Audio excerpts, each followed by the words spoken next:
This is the Music and Mental Health Podcast with Theology and DJ Fat Lane. This one is from my one and only true love, Princess Peach. Peach, you're so cool.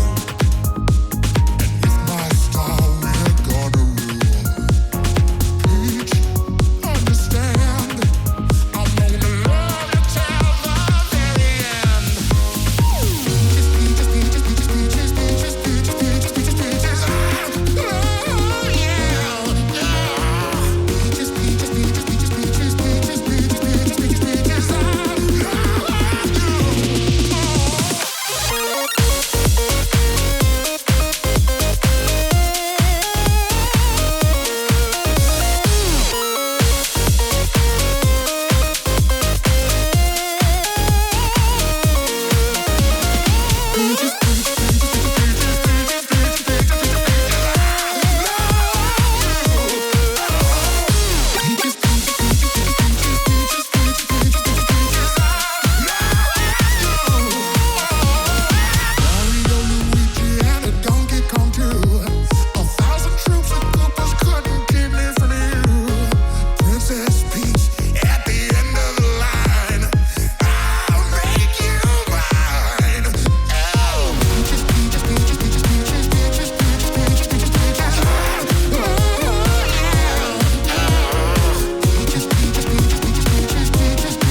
This is the Music and Mental Health Podcast.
What is up, world? Welcome to episode 20 of the Music and Mental Health Podcast. I'm your host, Theology. Today, we have sort of a different format for you. It's going to come in 4 parts. We're going to do a mini mix here. Then we're going to do part 1 of our interview with Deeds Yu. She is a real therapist, and we are so excited to have her on the podcast today. And DJ Fat Rain is back, and he's joining us in the interview. After part 1 of our discussion with Deeds, we're going to have another portion of music, and then we're going to go back into a part 2 discussion with her. It went very long, but I want to keep it all in because, oh my goodness, it's literally one of the best discussions we've had on the show, and there's a lot of good things that Deeds has for you in this. So, without further ado, let's get into the music. You just heard Bowser, Peaches, the Vector U and Player 2 remix, and up next is the Vincent Zauhar bootleg of Stickerbush Symphony by David Wise. Enjoy. Music and Mental Health Podcast.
This is the Music and Mental Health Podcast with Theology and DJ Fat Rain.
That was mine and the Icarus Kids' dark electro remix of Prophecy from Secret of Mana by Hiroki Kakuta.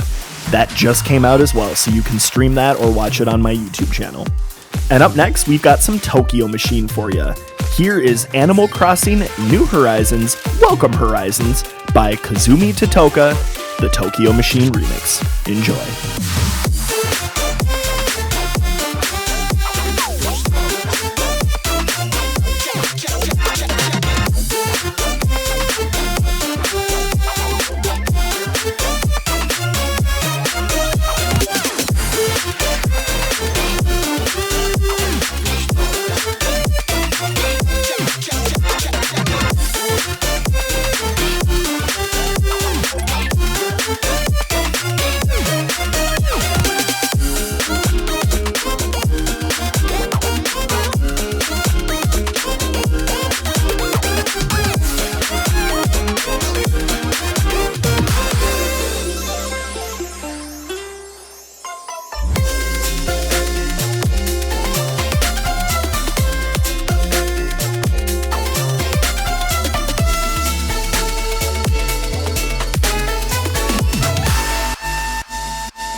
Music and Mental Health Podcast.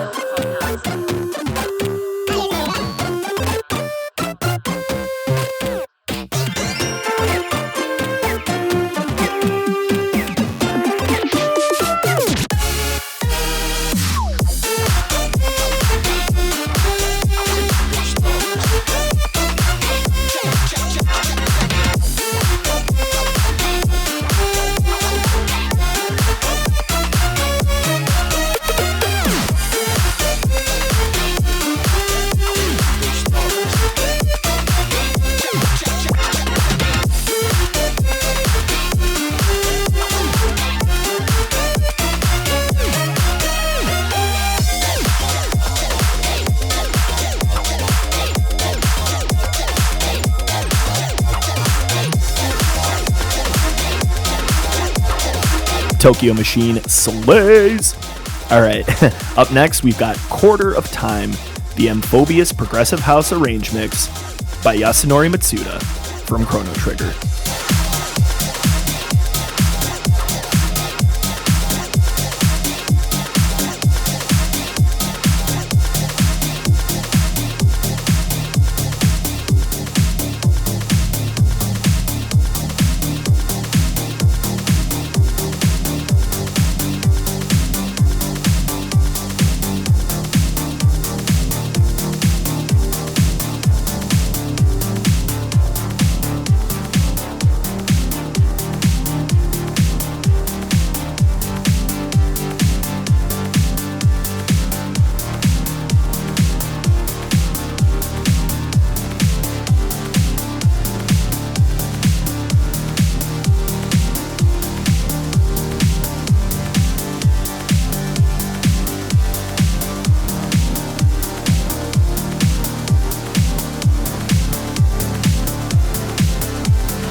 This is the Music and Mental Health Podcast.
Alrighty, that is part one of our music portion today.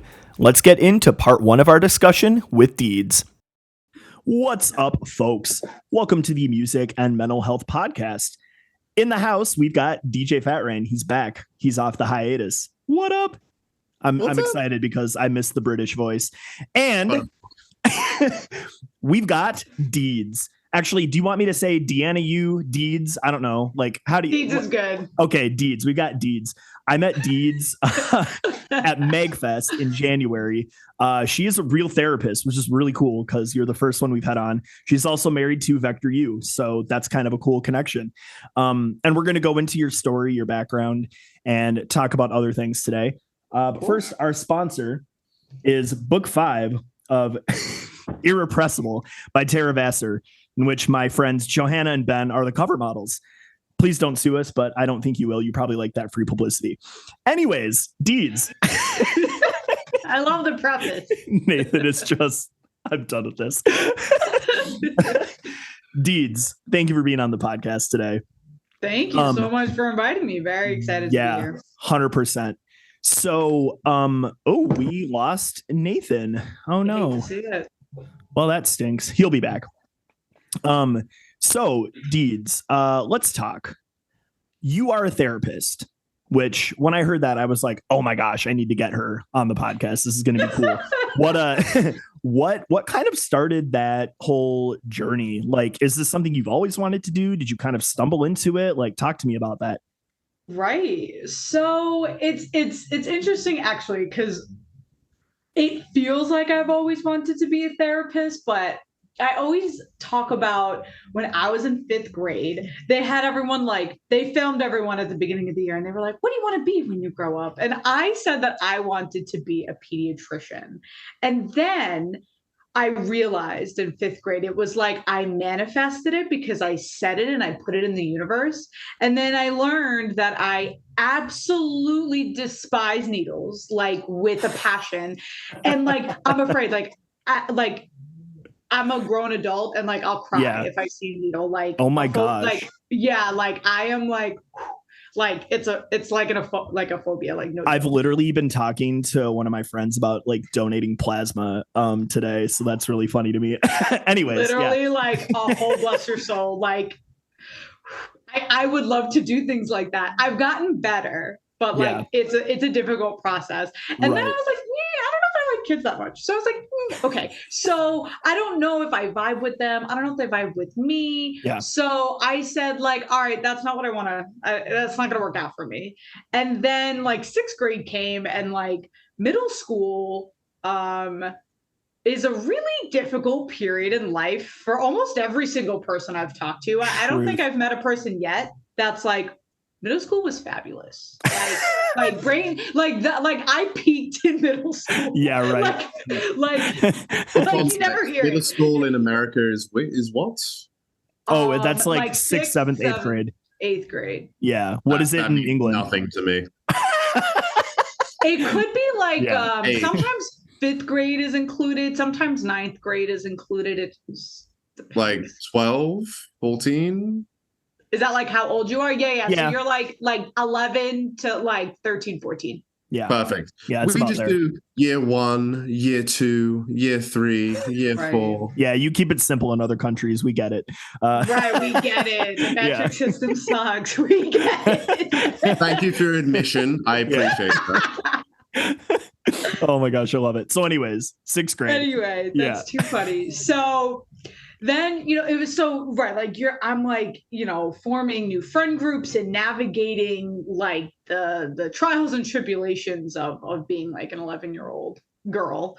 And I was like, wow, this is it's hard, it's tough. And then, there's always personal stuff going on. Right. And then I just started realizing as my relationships with my friends was developing, that I kind of naturally fell into this role in my friend group where I was the listener. Ooh, and I was everybody, and not in Deeds fixes my problems type of vibe, but in I was a person that would just sit there and listen. And you were there for them. Yeah. Right. Nodding, encouragements, things like that. And just unbeknownst to me that was even helpful. And I had the urge, I'm say something, but I just something in my head was just listen. They don't want advice, they just want to feel heard. And as I grew up and I started realizing I actually love doing this personally, and then it just one thing led to another, and it just kind of started making sense. I should just do this professionally, with my life. I'm I love doing it anyway, so I might as well get paid to do it, and then refine it, right? Sharpen those skills that I was pretty lucky came to me fairly easy, or I just developed them through life and what have you. And I'm pretty lucky that I get to say that, about 95% of the time, I love the work that I do. I love my job. I love helping people. I love listening to people. I love helping them realize what their barriers are and helping them work through that. So that way, they can live the life that they want to live, because it sounds so easy, but it's so difficult. Many not terrible, but so many maladaptive behaviors are so normalized that we don't even realize how much they're working against us, and whether it's what we internally give ourselves permission to do, and externally how we allow other people to treat us or speak to us or behave in our presence, that impacts us so significantly. So it's really, I got pretty lucky that I kind of figured out pretty early what I wanted to do. And that just set me on a path. And every academic and occupational decision for the most part that I made from 6th grade going forward was focused on like, how do I become a therapist? And like, what does that look like? Not many people can say that they knew so young. My wife knew she wanted to be a vet at that young of an age as well. And I'm just like, who are you people? Like, where do we? Yeah, I don't get it. That's amazing though. Yeah, wow. So what I want to ask you next is, I don't know, like you said that you refined your focus, so to speak. Yes. Is there any kind of like specialty that you have, or are you just kind of general? Like, talk to me a little bit more about specifically like what you talk to people about, I guess. Well, no, that's a dumb question. Like, I can't give you specific. Yeah, no, obviously you can't. Obviously you can't. Obviously I can generalize. Yeah, like generalize, like, because I know that there's different kinds of therapy, obviously. So yeah, 100%. Yeah. Right. So it's so, when I talk about like, let me just like refine, right? I'm talking like my therapeutic and like those clinical skills that go a little bit beyond active listening or open-ended questions and reflections, right? Like there are different types of therapy out there, a lot of which people are pretty accustomed to hearing, like cognitive behavioral therapy, dialectical behavioral therapy, right? Person-centered therapy. Those are like the big ones that you hear about, you talk about.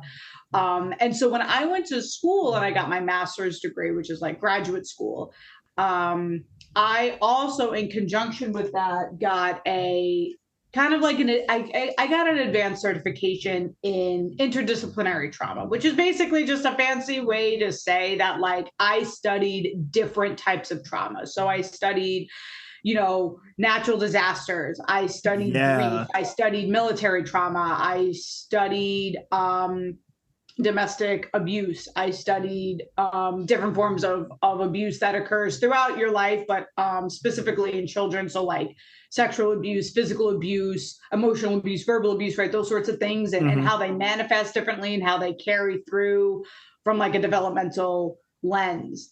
And so my focus primarily in general is trauma. However, I've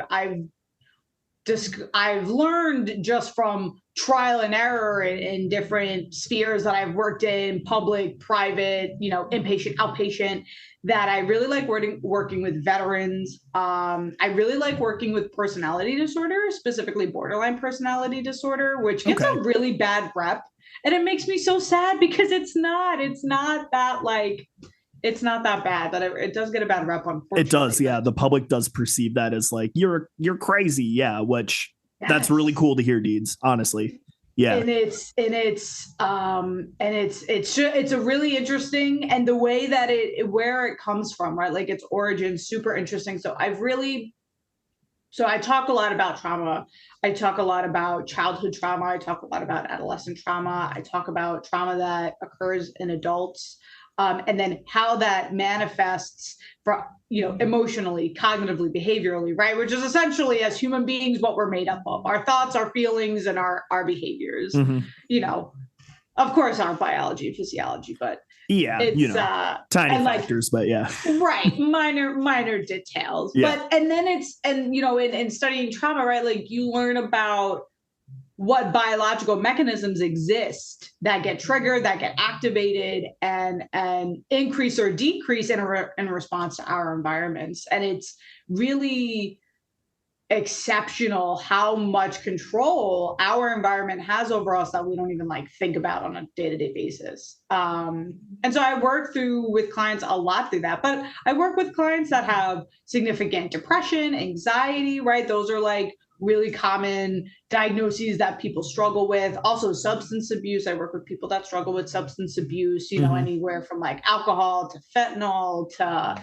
heroin, painkillers, benzos, amphetamines, right? Like all of it. So it's a really, and how the intersectionality of those, right? So like someone in the military who has PTSD and has, a chronic painkiller problem from an injury that they sustained, right? And like how all of those, absolutely, unfortunately, right? And like how all of that is layered, but also like, a 14-year-old child that, suffered sexual abuse from an uncle, and how that impacts their development and their relationships, and their, not just with people and not only themselves, but with the world. Yeah. And the lens that they start seeing the world through.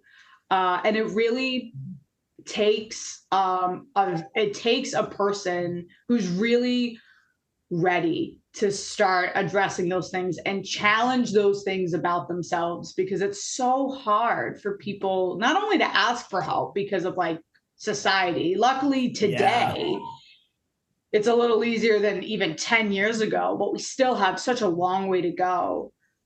In the accessibility is working its way to being there, but people still have to be ready to look in the mirror and question things about themselves, and question things about the way that they feel about things, and the way that they look at things, and the way that they think about things, and question the people that are in their lives, which is always a difficult thing for people to do. Yeah, absolutely. What would you say, is the biggest barrier? Because, like you said, we're getting better at talking about things. I mean, the point of this podcast is like, Nathan and I, we admit we're not experts. You are. And but we just want to like have a conversation about it so that it's more in the ethosphere of humanity, and so that if people want to get help, they can get help. What would you say are the biggest kinds of barriers, and maybe why we shouldn't have those barriers, or why we shouldn't have those presuppositions of why I can't get mental health care? Yeah, it's such a major question because of the ramifications that exist, because these barriers are there, right? So a lot of it, I think, often comes down to simply accessibility to the information, right? Even just what are the resources, what is out there, and not educating the youth, not getting it in schools enough, right? Like in schools, you have a guidance counselor. And like, if you're upset, they say you can go to your guidance counselor, but they're not creating a system where there's these open environments that are like inviting or feel safe for kids to come into. And oftentimes your guidance counselor, at least like in high school, or like, when you're like maybe, 14, 15, 16, 17, 18, at least in America, right? Where they're talking to you about like maybe college or some sort of after high school career plan, right? So your conversations with them aren't really about the present. It's so future oriented. Yeah, and that totally. also really instills a lot of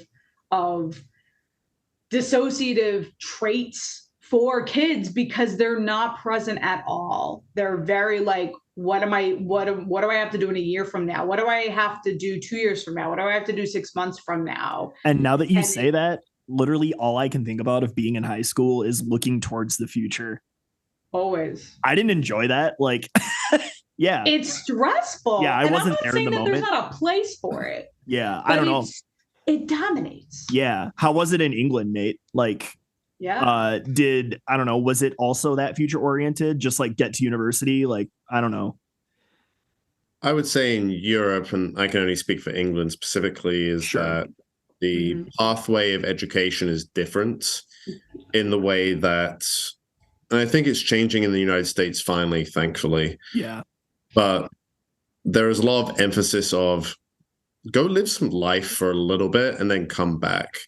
And I think the expectation of, you go into school when you're very young, when you don't have a choice, and then you go through life and it's like, make all these choices about what you can do for the rest of your life. And then you keep on going and you hit 25 and you're like, what the hell just happened? Right. Yep. In England specifically, when you're 16 and you get your GCSE, or General Certificate of Secondary Education, you can leave school. You can go into the trades. You can do whatever you want. Or you can continue on till you're 18 and then you can leave, or you can continue on to university and, focus on that. But it's very encouraged that between the end of A levels, so when you're 18, between university, you take a gap year and you go travel, you go do other things, and you get a bunch of stuff out of your system, and also just kind of explore, see what's right for you. Kind of expanding upon what you were saying, Deeds, what resonated with me was, I mean, Bentley, you touched a base on it on a question I had around, like, for me, there's a high barrier to entry when it comes to therapy. Yeah. I would say, I think a lot of people are looking for role models. They're looking for guidance, and they're looking for mentors in a world right now where we're having a really hard time deciphering what is true and what is not. And I think going and talking about what your patients may be going through as far as, what is reality? And it's really hard to tell what's real and what's not anymore, which is making life a lot harder in a lot of ways. I would say, ask you, what are the kind of the biggest struggles, obviously not going into details, what are the biggest struggles that you see coming through from your patients that might resonate with people? Yeah, that's a fantastic question. I about like 6-9 months ago, I got like towards the end of last summer, I got a large influx of college students. College students that were like, I am graduating soon. I'm struggling with like all of XYZ, and I have no idea what to do with it. They're like, but I can prove to you why a triangle is a triangle. And so I think like that's a big, right? Columbus Right? sailed They're the like, ocean blue in 1492. Yeah. right, exactly. Right. They're like, look, like I'm glad that I know that, but so it's kind of, so I'm seeing, to kind of refocus a little bit, right? Like I'm seeing so much like existential crises with the kind of upcoming generation. I think more than any of the older generations that I've worked with, and I've worked with kind of across the spectrum. And I think part of that is a a good thing, because I think the community and society is kind of there. It's more normalized, and there's more permission to feel those sorts of things. Like, what do you want to do? Who do you want to be? Who are you? Where like I think older generations didn't really get that. They weren't told. They weren't prompted with those questions ever. It was just like, this is what you're doing. And whether that's out of necessity or just because that's what I'm telling you you're doing. Where I think the younger generation, right, the up and coming generation, I think they're really almost struggling a bit with all of the choices that they are privileged to have. And luckily most of them recognize that is a privilege. And of course, take into consideration, like I'm talking about my clients, and my clients comparatively are a more privileged group, not like top, not like the 1%ers, right? But I'm operating out of a population, at least when I'm talking about my private practice, of people who have jobs that offer commercial health insurance, which in America is like, right. Yeah. And this speaks to the barriers of entry that we're talking about. Exactly. Right. Like, so I operate, and I mean, luckily, like I've done community-based work too, where like I worked with a lot of Medicaid and Medicare, and that's more like free to like public health insurance, or very low cost health insurance. And, we could spend hours talking about the healthcare system in America. Indeed, and how just severely and tragically broken it is. But we have thousands of podcasts. I know, right? Exactly. So this, I think that is really what I see so much of now, is just this existential, I don't know who I am. I don't know what I'm doing. And I was supposed to go to college to figure it out. And now I'm in college and I still haven't figured it out because of, I took an interesting class in college that was like the business of college, and the way that college is marketed, and how it's an education institution, but it's really a lifestyle, and they're selling you a lifestyle. 100%. And like, where does all right? We could spend a lot of time on that too. I have a lot of thoughts on that, but yeah. Oh yeah, it's so interesting, both sides, and so they're like, and they're like, I have all these experience and it's wonderful, but I don't know what I'm doing. I don't know who I am. I don't feel prepared to enter society. Yeah, because school is that regurgitation. Right. It's not about actual learning. It's learning the ability how to memorize things and regurgitate them one time. Yep. That's a skill, which can be valuable, but it is not setting you up for life. Right. It is setting you up to be a very specific type of worker. Yes. Exactly. And it's really phenomenal when, I have encouraged my clients to go out and talk to the international students at their school, because you get such a different perspective on things exactly like that. And it has helped them, because they're like, oh, like, it's amazing how much the international students know about America and how little American students know about like any other country in the world. And it has helped, even though it broadened their worldview, it actually helped them feel a little more grounded, because it made them feel like it's okay. Like, I still have time. And that, I think, has been really beneficial to them. And I think in an effort to make mental health more accessible, is that it's not just relying on one system to do it, right? Like, I brought up schools, and I think that that's a great place to start. But I also feel like you can't put all the onus on one system. It's a lot. It takes a village. It takes a village. We have to come together. This isn't like, oh, well, if you didn't get it in school, you're never going to get it, because that's how we end up where we are. And we have a bunch of millennials and Gen Zers and Xers and whoever else is out there, right? Like, running around not knowing like what is up or down. So it's interesting. So I think another barrier that I think would be really beneficial to navigate is instituting that accessibility and the education in all facets of our lives. So like, yes, like when we're in like primary school, and yes, when we're in college, but also our employers. I think that employers have a sense of responsibility to their employees to be regularly providing information. We won't even get into like cover the cost, right? Like, we'll just put a pin in that whole thing, right? But just get the information out there. Like, hey, here is a resource or a website that can help you find therapists in your area. Like, here is where your local crisis center is. Here's where the hospitals are that have inpatient psych units. So that way, if you have a mental health emergency, you know where to go, you know who to call. Because I had no idea that not every hospital didn't have an inpatient psych unit. I had no idea. It wasn't until I started working that I was like, wait, what? News to me as well. Yeah, totally.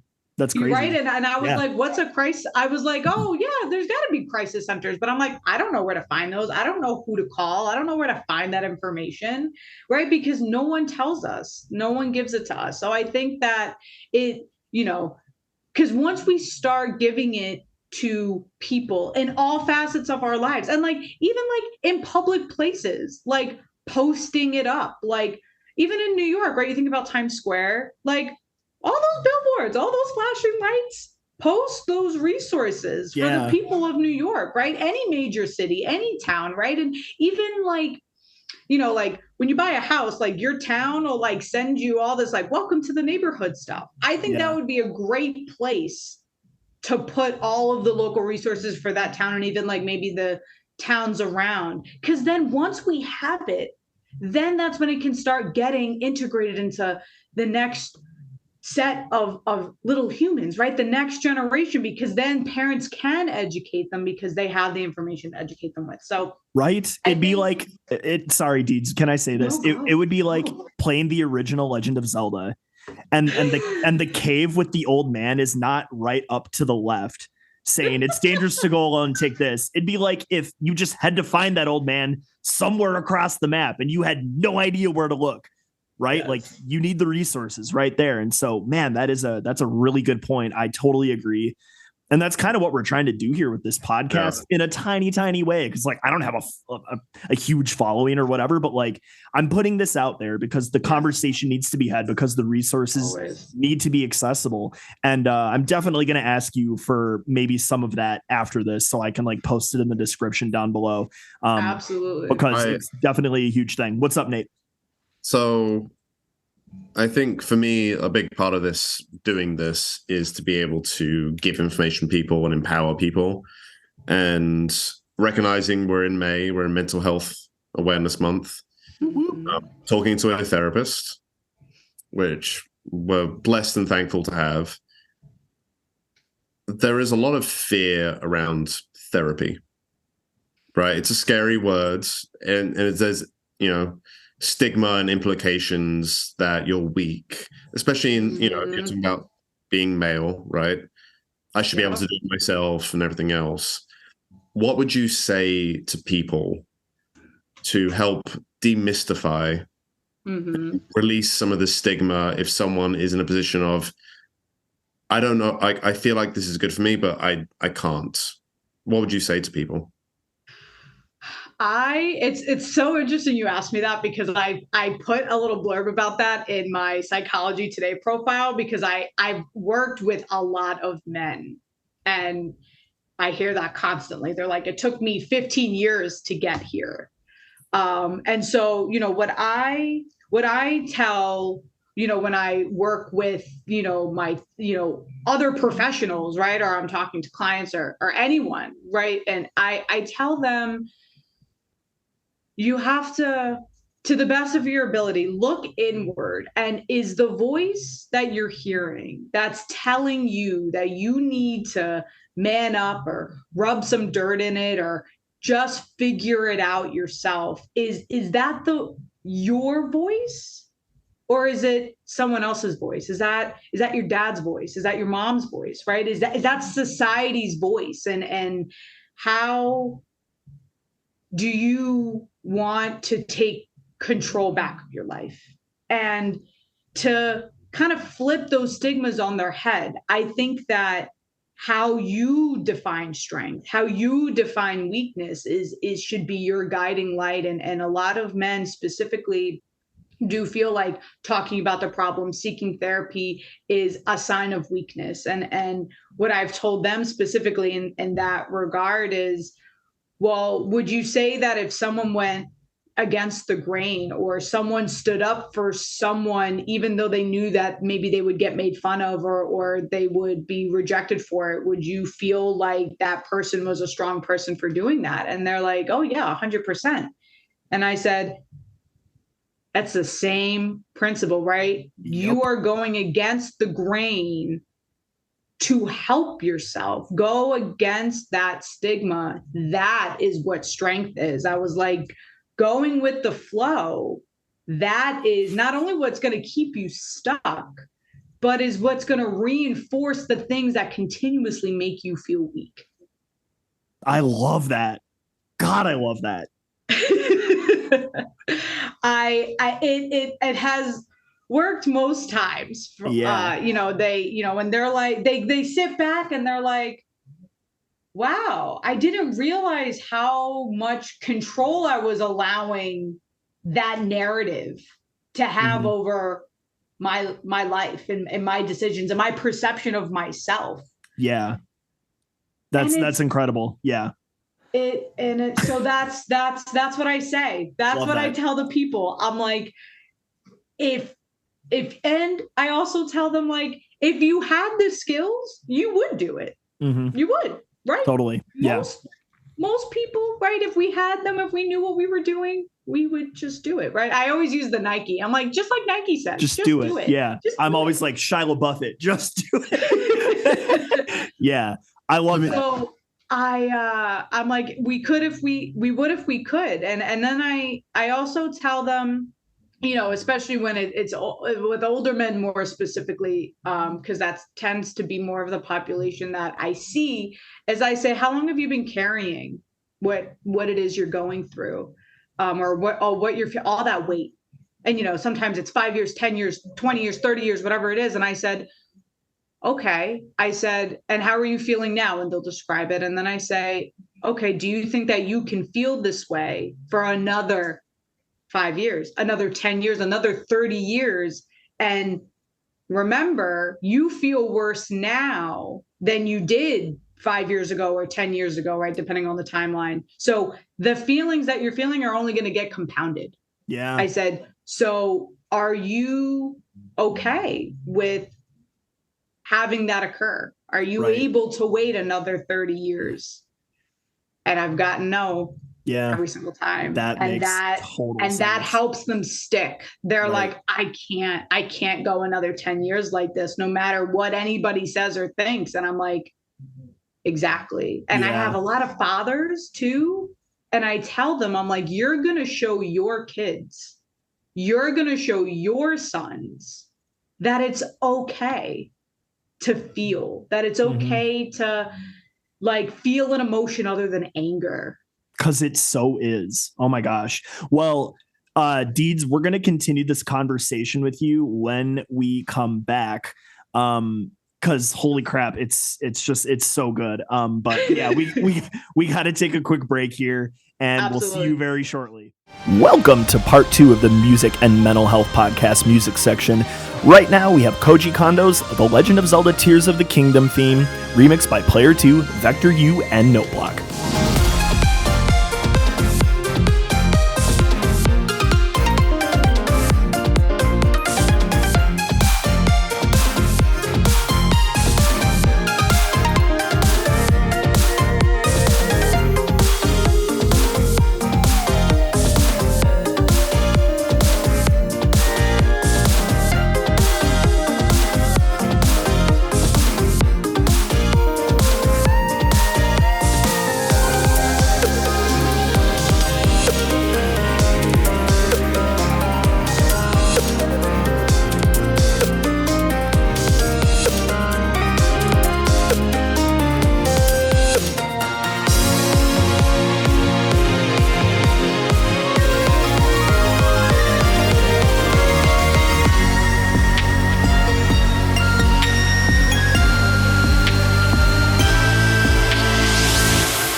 Mental Health Podcast.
This is the Music and Mental Health Podcast.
You've just heard my remix of Life in the Mines from Donkey Kong Country, which is probably the best thing I've ever made in my life. And before that was the Super Smash Bros. Ultimate theme, the Pulsar Breakers remix by Hideki Sakamoto. Up next, we've got my man Duzzled. This is his remix of the Pokemon League Night version by Go Ichinose. Enjoy.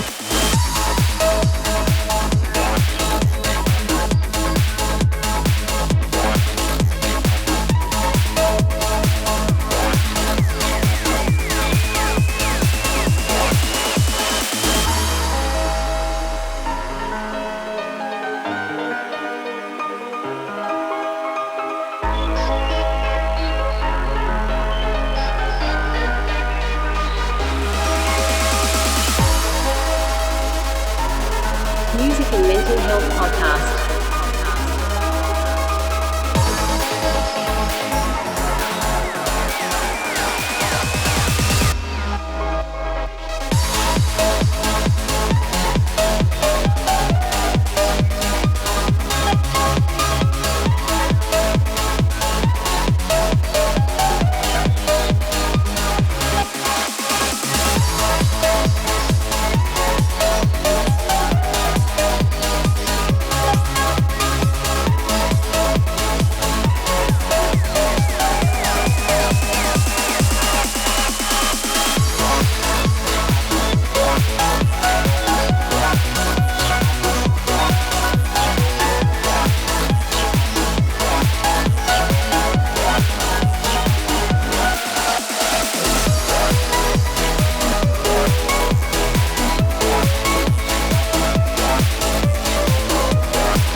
Music and Mental Health Podcast.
I want to thank DJ Randy Derricott for sending me this care package in which I found this incredible remix of Dust to Dust from Final Fantasy XIII, and that's the Daisuke Matsushima remix.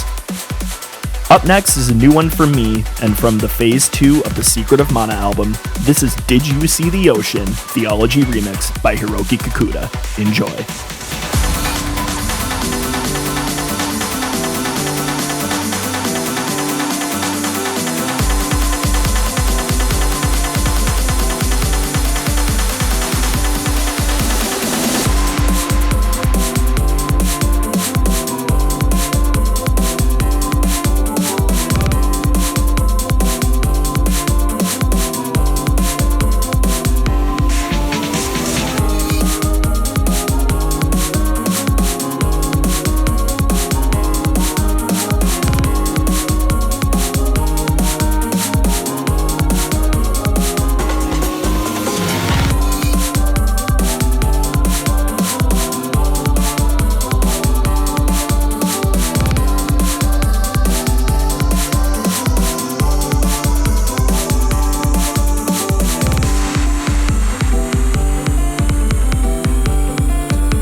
Music and Mental Health Podcast.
Now, up next, when I first heard Ian's Hymn of the Faith, I was taken aback.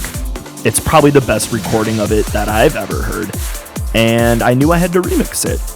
So without further ado, here's Final Fantasy X's Hymn of the Faith, the Theology versus Ian Martin remix. Thank you again for this outstanding vocal, Ian.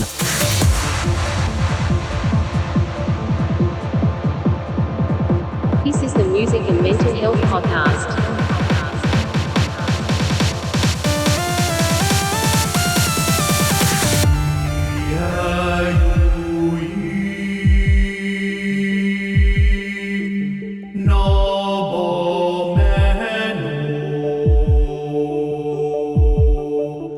Reni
Music and Mental Health Podcast.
That was the GOAT himself, Steel Dragon 8, with his remix of the Deku Tree from The Legend of Zelda: Ocarina of Time.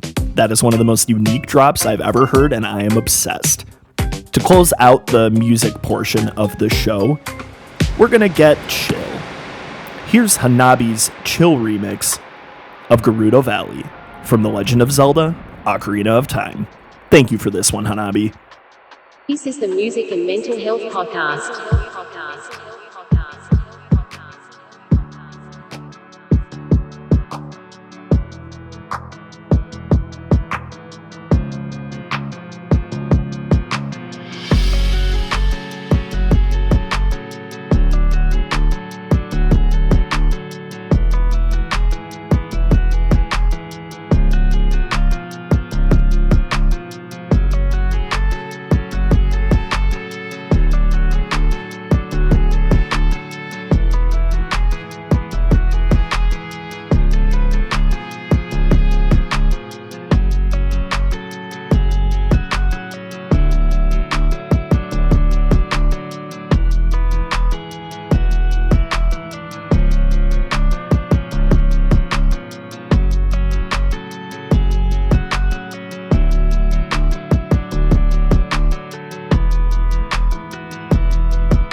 Okay, friends, hope you enjoyed part 2 of the music. Let's get into the final portion of the discussion with Deeds.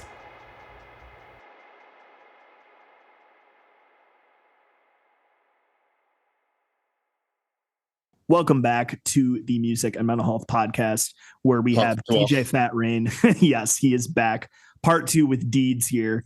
Nathan, you had a segue question. A segue. Yeah.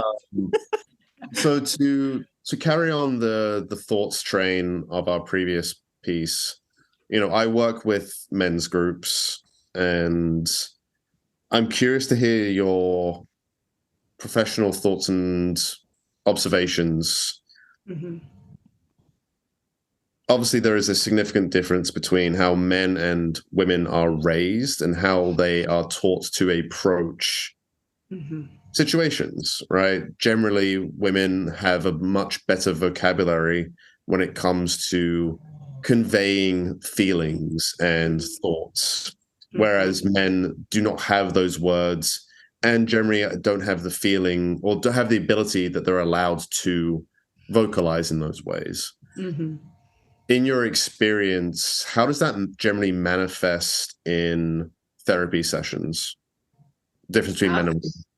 It's a really good question. That's a really, really good question, because I don't think a lot of people think about how it does manifest in therapy. I think a lot of people, when they think therapy, they think talk therapy, for one, right? So they're like, okay, so you're going to talk. You have to talk.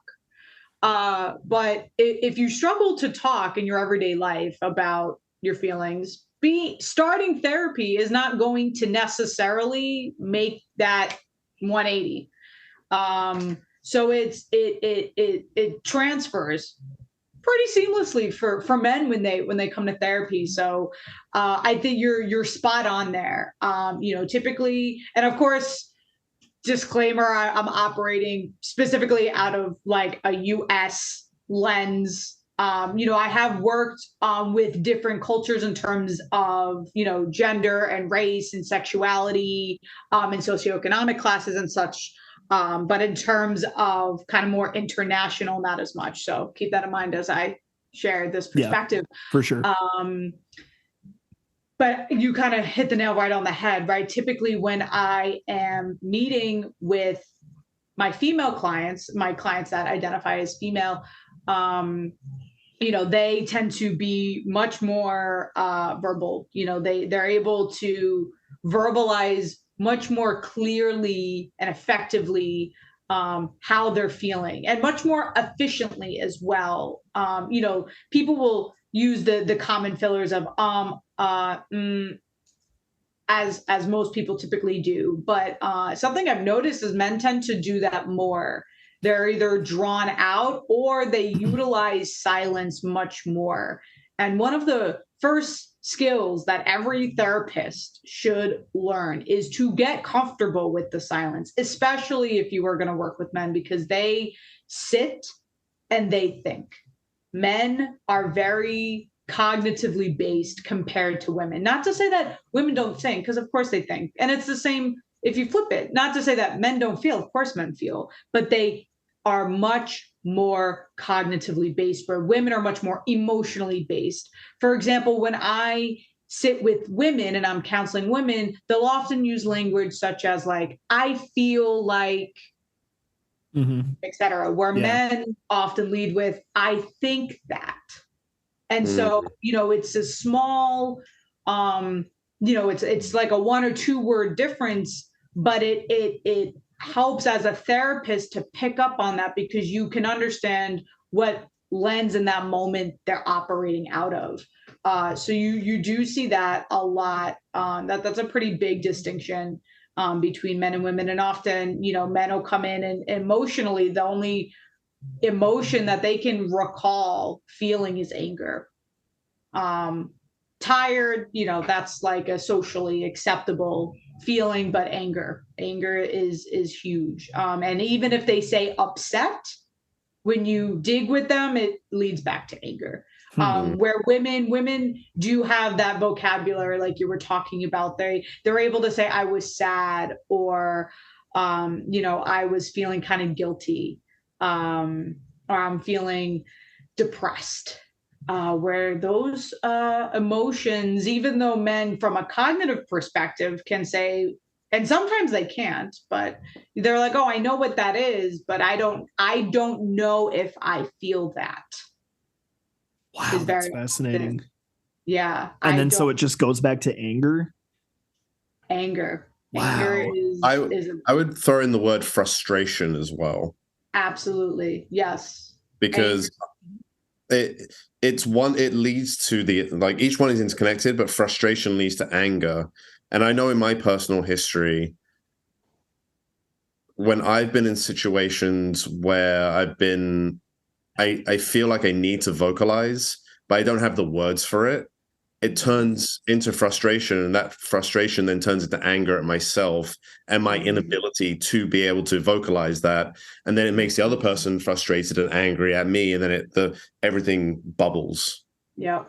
And then that becomes the primary focus, which is oftentimes why when I sit with my clients and I try to redirect back to the situation that started it, they can't even remember, because the focus comes from that frustration, or they're okay with feeling irritated or peeved, or right, like these anger as the main umbrella, and then kind of all of the deviations of anger specifically. And it is in studying trauma and dialectical behavioral therapy, which is a pretty big theoretical orientation that a lot of therapists use, is that oftentimes in men as well as women, anger is almost always the shell emotion. And underneath that anger is shame and guilt, which are universally for humans and arguably the most difficult emotions for us to verbalize, to tolerate, to process, to come to terms with. So it's, so a lot of women will say, "Oh, I'm upset and not that, like, I'm upset and I'm depressed and I'm anxious," and men will just say, "I'm angry," or well, Deeds, irritated. If I may, what are some things that you, I guess, use in your sessions to help people get through that? Those, more underlying things of shame and guilt. Like what are some tactics that you're able to use? I suppose it obviously varies situation to situation, obviously, but if you can just maybe generalize, what are some kinds of tactics you use? Absolutely. So you're absolutely right, like everyone's different and where they're coming from. And the first place that I always start with people and try to kind of get like a foundation, right? Where are you? Are you able to verbalize that? Do you have any insight into that? I think that being able to verbalize and have insight into the fact that that's even what you're feeling is the first step, because you can't dig if you don't know and you don't understand. Because exactly how Nate's talking about, right? Like, I don't know what I'm feeling, so I just get frustrated, and then I get stuck there. I get frustrated that I can't even, and it takes over, and it's a visceral feeling. Yep. So step one is always like insight building, and that is a lot of Socratic dialogue, which is essentially a series of open-ended and reflective questions that prompts the person to look inward, which a lot of people struggle to do. Men and women, they struggle to look in and not just understand what they're feeling, but to know why that is the feeling that's coming up for them, or why that thought is the thought that keeps coming up for them over and over again. So that's typically where I start. And so if they struggle there, then that's where the focus starts, right? And we start really digging, building that insight. I'll have them do a lot of reflective exercises outside of session. I don't like to call it homework because it just has like a negative connotation, despite the fact that it's, but I have them do engagements is sometimes what I like to call them, ways for them to stay engaged with their process outside of the 1 hour therapy session that we get to do a week. So the next step is that if they're able to be like, okay, like, I know I say I'm feeling anger, but I'm really embarrassed, or I'm really shameful, or I'm really guilty. Okay, great. So now, is that a theme? Is that an accurate way that you're feeling? And is it what are the patterns, right? Is it a certain person? Is it a certain environment? Is it a conversation that you're having with yourself, right? So we explore what is sustaining that chronic feeling of guilt and shame. And is it something that's presently happening, or is it an unresolved situation or trauma from your past that keeps getting activated by present environments or people, right? And so trying to understand how present those feelings are, and how whether it's more active or if it's more unresolved from the past. So more insight building is a really big piece with those. And then I would say that in general, in terms of like interventions, I utilize music quite a bit. Yes. I utilize a lot of journaling or typing of some sort, because not everybody likes handwriting. A lot of people enjoy like whether it's on their phone or their laptop. Yeah, I'm all about doing it on my phone. Yeah. Yeah, it's just like whatever people are more comfortable with. I have them do certain types of worksheets that challenge those thoughts, but also normalize that. I have them do a lot of not necessarily positive thinking, because there is a place for it. But I think for a lot of people, especially in the beginning of their journeys, happy and positive is a difficult concept for them to grasp. So I often lead with clients of, let's just be realistic. Let's just be fair. So maybe it's the goal isn't like, I don't want to feel shameful. I want to feel happiness. Maybe that's too big of a feat right now. Maybe it's like, let me find contentness. Let me reach a state of content. Yeah.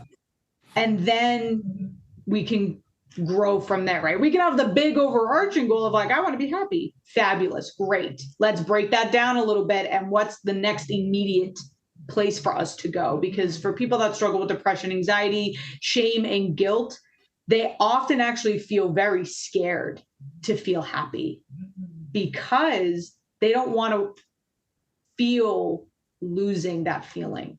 And it's so foreign to them. So a lot of intensive conversation around these emotions and challenging what sustains them, whether it's the thoughts or whether it's the dynamics that they have with people. So sometimes I'm having people, I learn and identify boundaries for themselves. I'm changing their self-talk with them, trying to shift the narrative that they have with themselves. I'm having them identify and put in place and reinforce boundaries. Yeah. Reinforcing them is from what I've noticed, and I can speak from personal experience, is the hardest part. Yeah. It's the hardest thing. Totally. It's the hardest thing. Because it's like, I can tell you can't speak to me that way. And then how do I continue to make sure that person is getting it? And then what do I do when they don't listen? Right. And what does it mean? And so that's a whole nother step. But in terms of guilt and shame, that's kind of the areas where I usually start. And, if I'm operating out of a specific theoretical protocol, like cognitive processing therapy, that's very like structured. So it just also kind of depends on the client too. Some people like that structure where it's very laid out and more regimented, and some people like a more free flowing type of session. Yeah, totally. We all, I guess, work and process stuff in different ways, but yeah, totally. Absolutely. Nathan, did you have a thought? Yeah, I like to pivot back to something that you were saying around happiness. Yeah. And the concept of happiness, because there's a famous quote that goes, happiness is a feeling and feelings are bullshit. And I think our society really has this hyper focus on what is a good life. A good life is a happy life. Mm-hmm. And you're like, well, what the fuck is happiness? Right. Happiness is like love. It's like hate. It's like anything else. You don't know it until you feel it. So how can you move towards something if you don't know what it is? And I feel like using happiness as a metric of success is setting yourself up for failure. Mm. I 100% agree. I 100% agree, because when we don't know what that feels like, because we've either never felt it or we have felt it so infrequently in our lives, we will always feel like a failure, even when we do a good job, or even when other people say we're doing a good job. And so is that a reason that you like have people break it down into something like maybe more tangible, right? Like, oh, happiness is up here, but let's break it down into other things that like, yeah, okay, that totally makes sense. Yeah. Absolutely, because it feels so unattainable for people. And I also give a lot of psychoeducation around happiness in general, because, I think a lot of people view happiness as a destination. And it's like, once I'm happy, I will always feel that.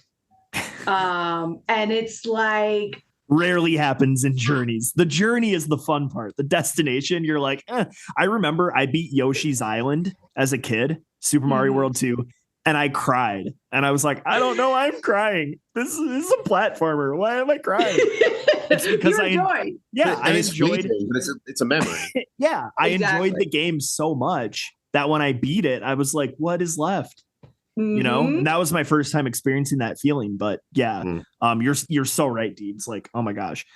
It's so wonderful when you feel that, and it's good that you, for yourself, right, to have that memory, because that memory can serve as a reference, and not in the sense of I'm not happy unless I feel this exact level, but a reference of emotionally what that felt like, cognitively what were the thoughts you were having. But a lot of the education I give around happiness, and not just the concept, which I'll get back to, but also the body work around happiness, what your body feels like when it's happy. And a lot of how our bodies feel when we're happy is similar to other emotions like anger, actually, which is kind of surprising. Like, our blood pressure goes up, we have similar hormones in our bodies that get released.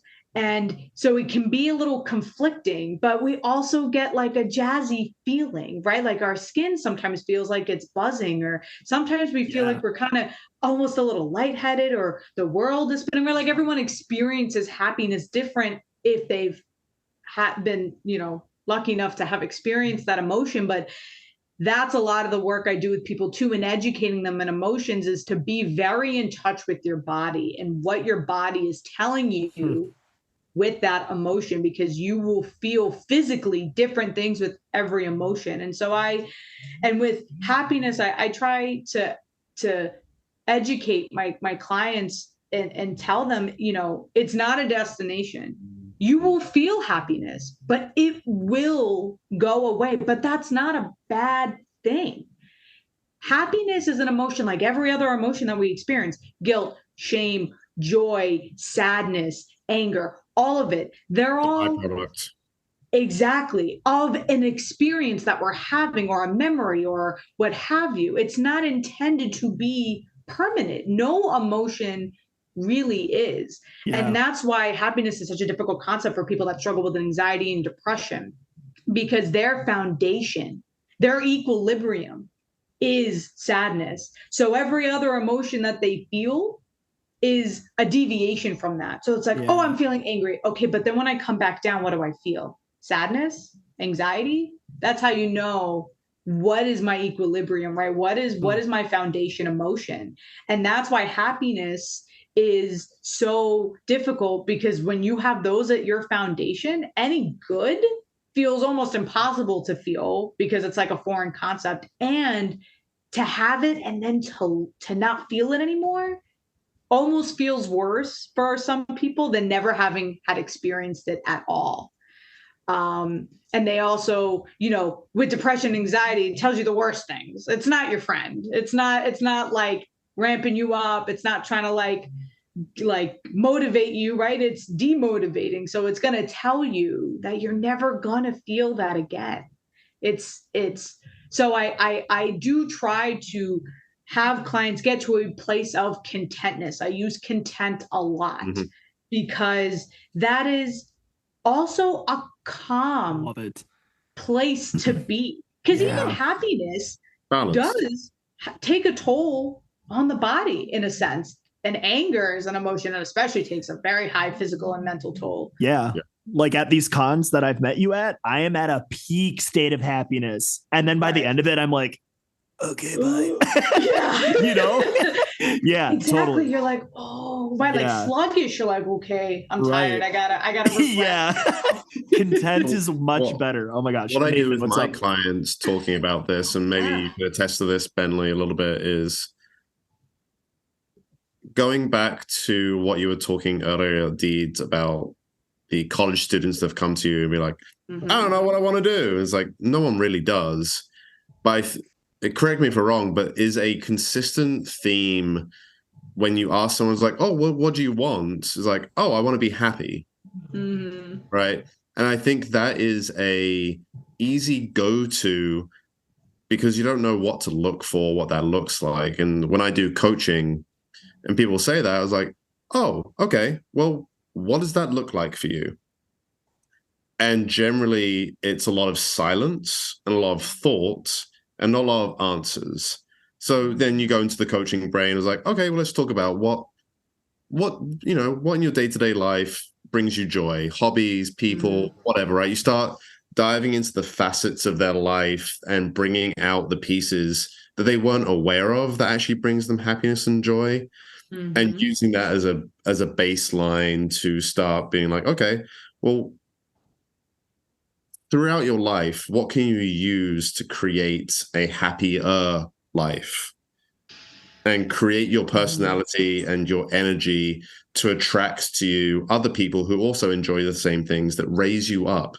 Because in the end, I think what it really comes down to, the human experience is other people and your interaction with them. They say that you are the representation of the 5 closest people you surround yourself with. And I have found that is very true. Some of the most intelligent people I've ever met, who I love very much, there are a bunch of them who are the saddest they've ever been in life. And they still have the same friend groups they've had for the past 10 years. And they always seem to have the same problems.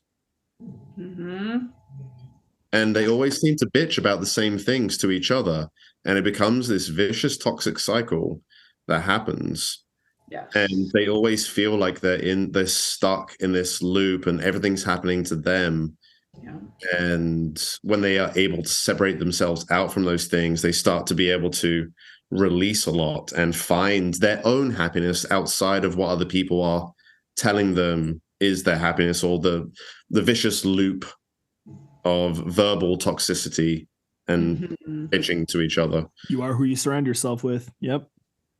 Absolutely. It's incredible how much our environment impacts us, and how much genetic, right? Like everyone is always like, is it nature or is it nurture? And you know, you're gonna have people that stand firmly in either or camp. But if I'm being honest, and I think if they were really honest with themselves, it's both. Yeah. You can't. It's both, and our environment molds how the nature part of us, right, our genetics, manifest. It's incredible. And the people that we surround ourselves with, right? Because it's not just it's energies and it's biology and physiology. Just think about women, right? Like when you think about a group of women, how often have you guys heard like, oh yeah, like I just met this girl and she's great, and then 6 months later they're talking like, oh my God, we all have our period at the same time. Right? Like, why do, like, if you really sit back, right? Like, you guys have heard that. That's like a pretty 100%. Yeah. Right? It's like, why is that? How does our literal menstrual cycles change? It's adapting to the energies and the pheromones of the people that we are surrounding ourselves with. And that's just one example. Yeah. And that's a very primal example. Wow. Right, like a really just deep, like very biological, physiological example, but it is profound, the impact of the people that you surround yourself with. And I really learned this. I love that you use that example. It's so insightful. From a personal standpoint, I learned that firsthand when I was in high school. I had great, me and my friends, we always had a good time together, but they weren't necessarily some of them were not necessarily the most academically driven. Not to say that they weren't intelligent people. They were intelligent. Right. They Yeah. were like, school's like whatever. And academics aren't for everybody. Yeah. Right. They're just like, oh, college. Fine. I don't know if I care about college, and I'm just going to whatever. So I was kind of like that. I mean, I ended up going to college and I explored other options. But my work ethic was not top tier. it was pretty low tier, to be honest. And then I got to college and I met my college friends. And when I tell you, it was like night and day. When my mom would call me, and I would tell her that I'm in the library on a Saturday night willingly, she was like, what?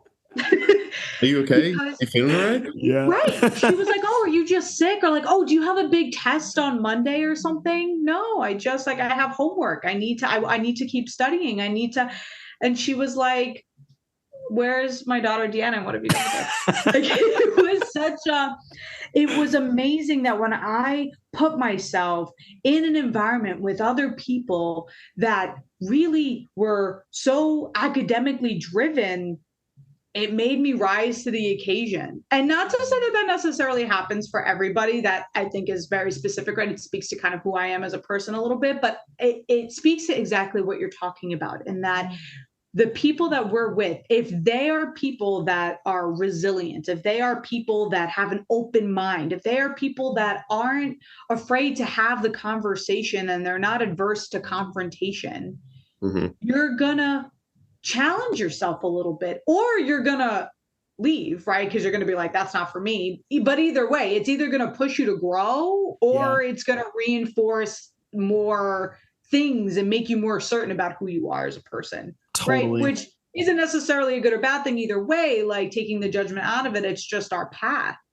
So it really can. And on the flip side, right, when you have those people that are just toxic and they're always talking negatively about people or the world or the situation or about themselves, you start adopting those behaviors and that language, and in negative breeds negative. We're very habitual creatures that way. We're humans. That's how we're built. We're very routine based. So it is 100% right. It hits the nail right on the head. We really are so much impacted by the people that we surround ourselves with. 100%. I would like to give you the forum for the last 3 minutes to speak what you will to the audience about mental health, about therapy, about whatever you want. Just talk to people. Awesome. I mean, for one, I want to thank you guys for having me on here. I mean, of course, thank you. I know it's insane, and I really want to say to you guys, and so the audience can know this, is that as a therapist, right, it kind of how I was talking about the systems, it's not just on therapists to have these conversations. It's incredible that you guys and the various areas that you guys exist, that you want to bring this conversation to the table. And it is going to make, if only one person feel like this is okay. Yeah. And for people out there, to kind of loop back to the barriers, I think a barrier that exists, and it's a bit of a misconception about therapy, is oh, well, I tried it once and I went for 1 or 2 sessions and it wasn't for me. I would prompt you to please, please, please ask yourself why. Why didn't it work? Is it internal? Is it, were you just not really ready to talk? Were you there not because you wanted to be there, but you felt pressure from somebody else to be there? And you just maybe didn't feel as invested as you could have? Or was it the therapist, right? Was it there any number of factors, right? We make judgments on all sorts of things, right? Was it their gender? Was it their sexuality? Was it their clothes? Was it their skin color? Was it, but even those aside, right? Was it their approach? Was it the language that they used? Maybe you felt like they came on too strong. Maybe you felt like they didn't have enough direction or control in the session. Maybe you felt like they didn't press you hard enough or ask you enough questions, right? Dig, why didn't it work? And then try again. You will find a therapist that works for you. We are not a one size fits all. We're not meant to be. We can't be. And not everybody's energies match. Like, yeah. Exactly. Right. And that's okay.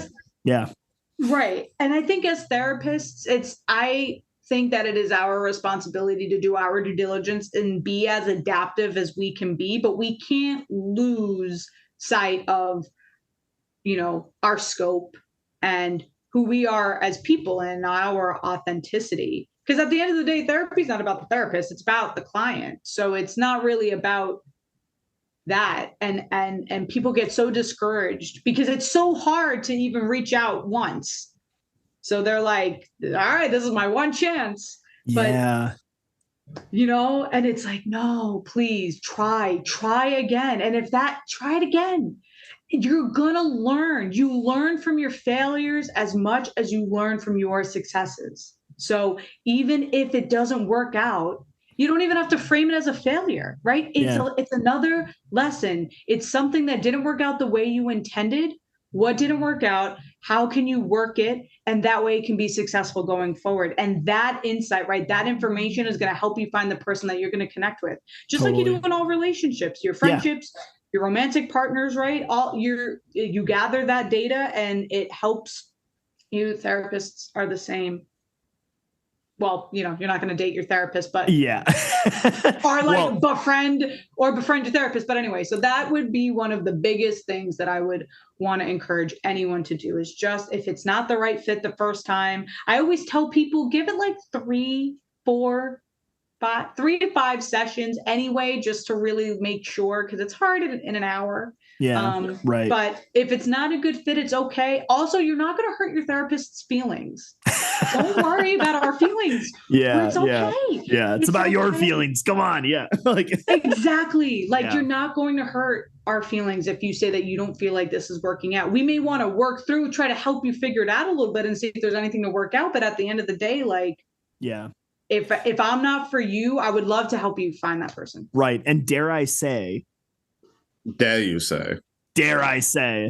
ik zeg, sorry, the Netherlands is in the background. If you continue to look for a therapist that works for you and you don't give up the first time, if it didn't work out, that is going against the grain. Dare I say. Absolutely. And I think that's what I'm going to title this episode, because that really stuck with me and oh my gosh, I love it. So all right. Go against the grain. Deeds, thank you. Great sense. For helping us wake up to going against the grain. Let's go. Let's go. I absolutely love it. So good. Folks, thank you for tuning in to this episode of the Music and Mental Health Podcast. I hope it impacted you. We have resources in the description below. But yeah, thank you again, Deeds. Thank you, Nathan. I'm glad you're back. Life is good. Yes, you too. Yeah. And I guess we'll see you on next month's episode. Peace and love.